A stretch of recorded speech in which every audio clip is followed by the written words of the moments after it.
Argentine বিশ্বকাপ জয়ী অধিনায়ক Lionel Messi ক্যারিয়ারের ২০ বছরেরও বেশি সময় আর্জেন্টিনা হয়ে খেলেছেন। সেই বার্সা চির প্রতিদ্বন্দ্বী ক্লাব রিয়াল মাদ্রিদের প্রশংসা অকপটেই করলেন ৮বারের ব্যালন ডি অর জয়ী ফুটবলার। এমনকি বর্তমান সময়ে মাদ্রিদের ক্লাবটিকে সেরা বললেন জাদুকর মেসি।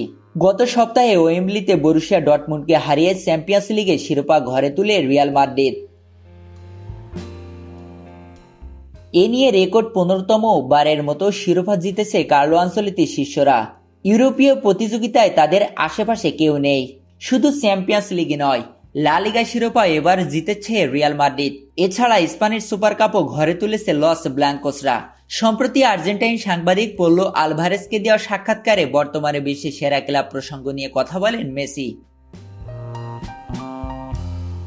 তিনি বলেন, আপনি যদি ফলাফলের ভিত্তিতে কথা বলেন তাহলে এটা রিয়াল মাদ্রিদই সেরা। তবে পেপ গার্দিওলার ম্যানচেস্টার সিটি প্রশংসা করেন মেসি। আপনি যদি খেলার ধরনের কথা বলেন, আমি ব্যক্তিগতভাবে গার্দিওলা সিটিকে পছন্দ করি এবং আমি মনে করি গার্দিওলা যে দলে থাকবেন সেটি বিশেষ হবে, কারণ সে যেভাবে আছে, সে যেভাবে প্রশিক্ষণ দেয় এবং যেভাবে তার দলগুলো খেলতে বাধ্য করে, এই দিক থেকে সিটি সেরা। ফলাফলে রিয়াল মাদ্রিদ।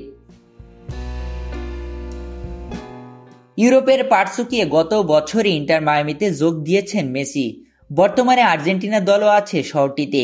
কোপা আমেরিকার আগে ইকুয়েডর ও গুয়াতেমালার বিপক্ষে দুটি প্রস্তুতি ম্যাচে খেলতে সেখানে অনুশীলন করছে মেসির দল।